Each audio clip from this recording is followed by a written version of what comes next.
YouTube, how's it going? Frogs Angels is back with some more prospect rankings for the upcoming NFL draft. This video is covering the D tackles, so we're on the defense. You may not see a prospect that you consider a D tackle. I may consider them a 3-4 D end. So they will be in the D end videos, combining 3-4 and 4-3 D ends. So defense gets a little tricky. A lot of guys in this draft that can play either position there, but these are prospects that are going to be defensive tackles. So let's get into it. Number one is going to be Vita Vea from Washington. Could play nose tackle. I believe he can come in there and play a 4-3 D tackle as well. Not a high production guy this past year, but after looking at the tape, he's double teamed a lot. So pretty good production actually, if you look at it that way. If they want to double team him in the NFL, that's going to open some things up for a fellow defensive lineman. So I think he can make somebody else better, or he's going to be a dominant player. For sure, a dominant run stuffer, which there's a shortage on in those in the league. So I like Vita Vea. Should go in the top 15 picks. Really depends on the quarterbacks, how they come off the board.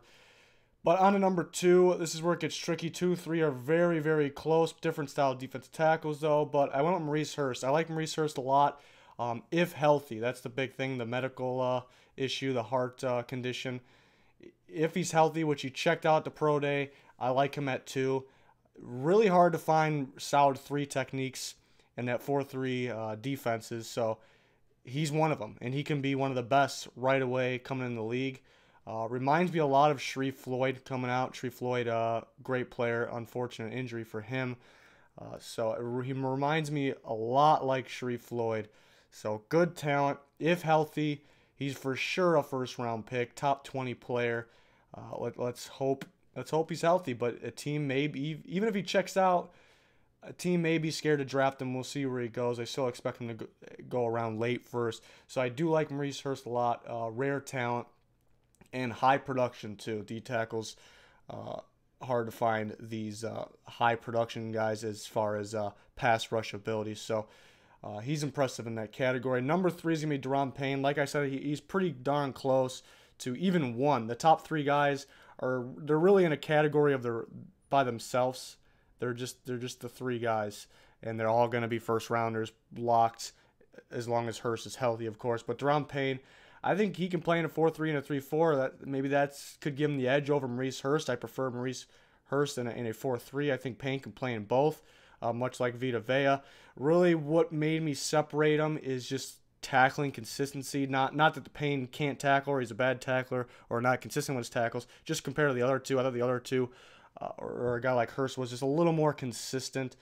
But Daron Payne, shuffling in and out with the big group of talented guys at Alabama, future draft picks too. So maybe more reps in the NFL level early on in his career can get more production for Daron Payne. But I like him as a first rounder. So it was a pretty good gap after the first 3. But the 4th one is going to be B.J. Hill. Should be a second rounder. Concern about him is maybe in the run game. But I'm a believer in him. I think he's very good in rushing the passer as a D tackle. Very impressive. I like him as a 4-3 D tackle, but a guy that can also play 3-4. So definitely a guy that's on the rise here. And it wouldn't be a total shocker if he went late first, but I expect him in the second round. And then on to the 5th guy, I went with Phillips from Stanford.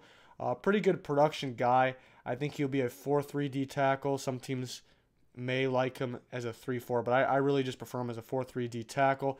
Not the most athletic guy, but a lot of strength. People compare him to Kyle Williams from the Bills. I like that comparison. So he's going to be a second-round pick. Slight chance he could fall to early 3, but I expect him to be second round. So good player, good D tackles here. But we're going to go 3 more here for you guys, or 6 more. Here's 3 at a time. Number 6 is Derek Nottie from Florida State. I expect him to be a nose tackle and a 3-4, along with Tim Settle, number 7. So those 2 guys are kind of in a category on their own. Could go late second, probably 3rd round. So there's a gap after these guys, but I like them both as nose tackles. Tim Settle was not impressive at the combine, so maybe he drops behind Nottie, but very close there. I like those guys a lot as 3-4 D tackles. And then you got Nathan Shepard Fort Hays State, small school guy, D tackle. This guy is a big-time riser for everybody. I mean, he dominated his competition. It was weaker competition, but he just clearly dominated them. I think he's another guy that could be a 3 technique. I think he can do multiple things here, but I think he'll be a 4-3 D tackle. Chance he can be a 3 technique there. Very impressive. He's shooting up boards. Once thought as maybe a 5th rounder. He could possibly be a 3rd rounder now. So we'll see where he goes. Should be interesting to see. So 3 more D tackles I ranked. Number 9 is going to be Trenton Thompson from Georgia. Now this guy is better than 9 if he's healthy. A lot of injury concerns. Very athletic. He's overall a good defensive tackle. I mean, on every down, he can stop the run. He can go after the quarterback. He just needs to stay healthy. So a lot of upside if healthy there.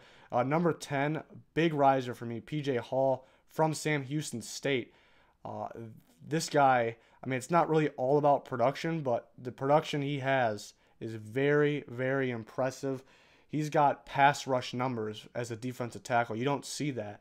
A stat I do like, even though it's not the most important thing, like when you look at sacks, I think it's more important to get QB hurries or constantly getting pass rush. Sacks could always change as long as you're consistent at getting in the backfield. So tackles for loss is very important to me, and he has an insane amount over the last 4 years. Very consistent.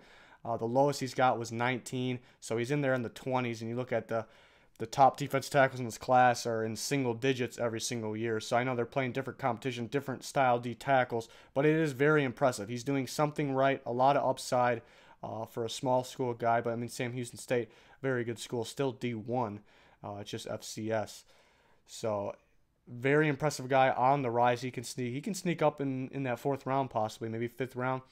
And then you got R.J. McIntosh from Miami. Viewed as a D tackle. Maybe some people think he can slide out the 3-4 end, but I view him as a D tackle.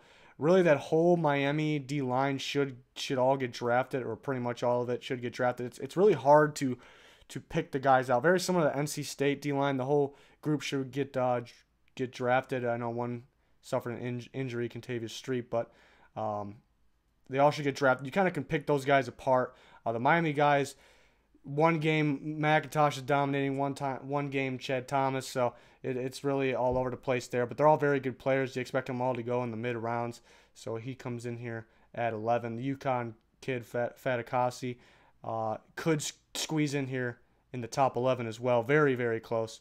So there's your D tackles. Again, if you didn't see a guy that you consider a D tackle, maybe a Tavin Bryan is an example. I prefer him in a 3-4 end. I'll talk about more about that one once we get to the video. I prefer him in a 3-4 end, so he'll be in the defensive end videos. And then we'll keep moving on these defense of positions. So that'll do it for this one. Thanks for watching. Please like, subscribe if you haven't already. Goodbye.